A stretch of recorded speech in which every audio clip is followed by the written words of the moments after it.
Mabuhay mga ka-adventures, isa na namang video ang ating pagsasamahan ngayong umaga.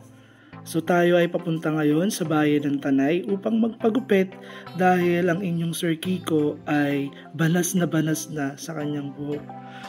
Kasama natin sa taas ng bubong sina Albert, sila Mikmik at iba pang mga taga-Layban. So mas preskong sumakay dito sa bubong.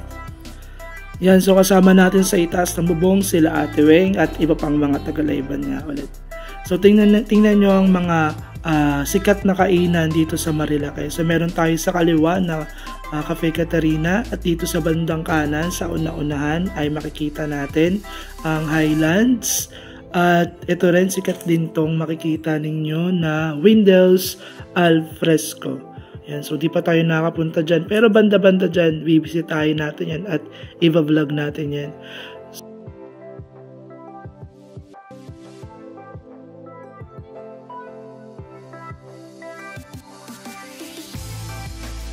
So inaabot tayo ng 1 oras or higit pa sa pagbiyahe mula sa Barangay Layban papunta sa bayan ng Tanay. So maswerte tayo ngayong umaga dahil kaunti lang ang pasahero. Pero minsan punong-puno yan. So dito ay relax pa tayo kasi papunta pa lang tayo ng bayan. Pero pag pauwi na, nako, tingnan natin mamaya. So ngayon nga ay tayo talaga magpapagupit pero since sarado pa yung barbershop ay dumaan muna ako sa Jollibee. Kasi sa Jollibee, bida ang saya. Nagkapindot-pindot pa ako. So mag-dine-in tayo. So ang binabili ko dyan ay breakfast meal. Naku, wala na ata akong dalang pera. Ayan, so tipid tayo dito kaya naka 150 lang tayo dito. Naalala ko dati, hiyang-hiya pa ako mag-order sa Jollibee pero ngayon parang araw-araw pa. So ang babait lang ng staff dito sa may Jollibee Highway. Visit kayo dito, ang babait ng staff. So hanap tayo ng upuan. Saan ba magandang pwesto? So dito ako pumwesto sa may likod dahil malamig-lamig ng bahagya. Ayan, so dineliver na nga sa akin yung ating kakainin na hot choco with burger steak and egg. So akala ko nga walang hot choco kasi lumapit pa yung crew pero naihabol naman pala. Let's eat!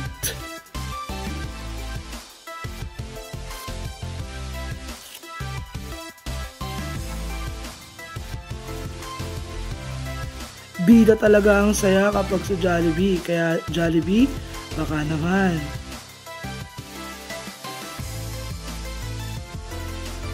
Lalong-lalo na kapag kasama natin ang ating pamilya. Kasi sa Jollibee, bida ang saya. Napakanta pa nga. Napakasarap talaga ng kanilang hot choco. So after kong kumain ay pumunta na muna ako dito sa Save More. Ayan, so parang hindi na rin ako makakapagpagupit kasi wala ng slot.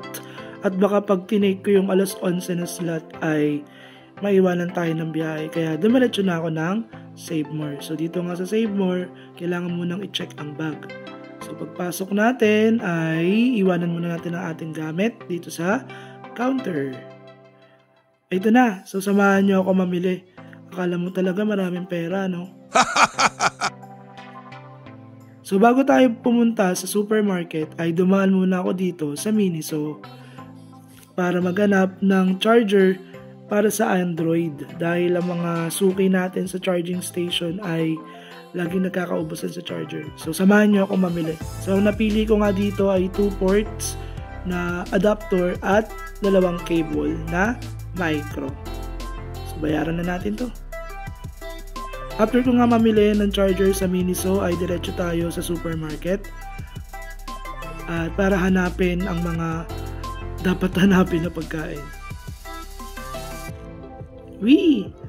So una muna tayo nagpunta dito sa side na to. Yan, so may bigas pa naman tayo kaya skip natin tong area na to. So syempre una-una kong pinupuntahan sa supermarket ay mga delata. So hanapin natin yung pinakamura. Pero dahil nakakaluwag-luwag tayo sa buhay ay mag-Highlands muna tayo. Wee! Highlands pa nga. Yan, napakasarap nito. So dito naman tayo sa drinks magtungo dahil ngayong tag-init ay inaatake tayo ng high blood. So mag-pineapple juice tayo. Siyempre, hindi rin mawawala ang biskwit ng aking pamangkin at ng aking inay. Tuwa ka nga dahil dati di ako dumadaan dito pero ngayon kailangan na kasi ang aking pusa ay gustong gusto yung ganung pagkain. So tama na dahil wala na tayong pera, magbayad na tayo.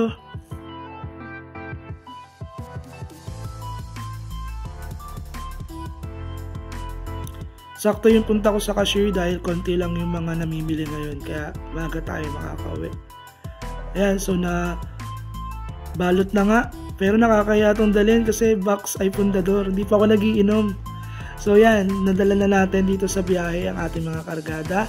At nag-iisip-isip ako dito kung ano pa mga dapat natin bilhin. So, balas-balas nga.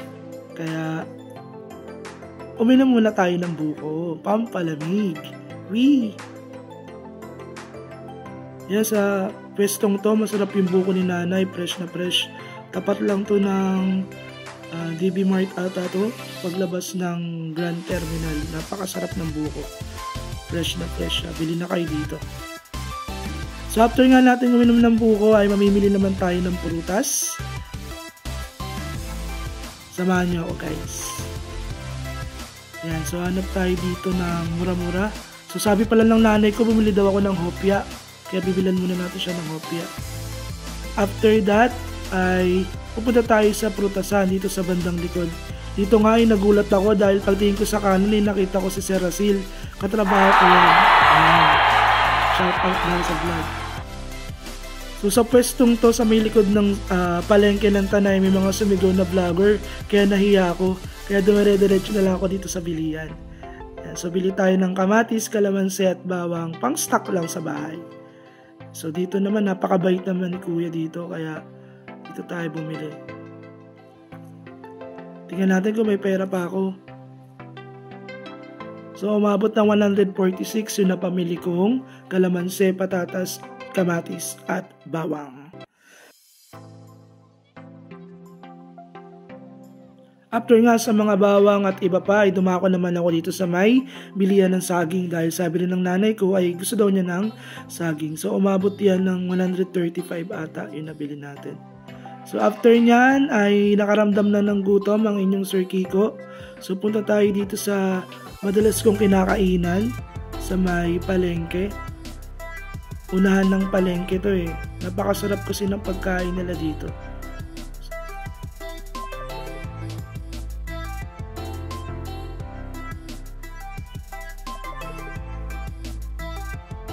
Yan, sakto nakita ko na yung area. So dito lang yan sa may mga rentahan ng gown at gitnang-gitna ng Paradaan Papililya. Sarap ng ulam. Ano kayang pwede kong bilhin dito? Pero madalas yung kinakain dito ay binahog lang. So ang ulam ko ngayon ay menudo kasama ng coke at ang kanilang napakasarap na sabaw. Tara guys, kain muna tayong tanghalian. Nahiya pa nga ako mag-vlog dito kasi si Kuya tingin ng tingin. Pero go lang para sa pera at pangarap. Napakasarap lang sabaw nila. So dito lang to sa Meats Eatery. Yan. Punta kayo dito, masarap ang kanilang mga pagkain. Sa may gitna lang yan ng Paradaan. So after nga ng pagkain ay naganda na kami para umuwi. So sa puntong ito ay pauwi na kami pabalik ng Sampaloc. And after nyan ay dadaan pa tayo ng gasolinahan para So after nga dito sa gasolinahan ay uuwi na kami, dire-diretso na to, wala nang hinto-hinto pero parang hihinto pa ata sa my hardware. Thank you for watching, see you sa next nating adventures, bye bye!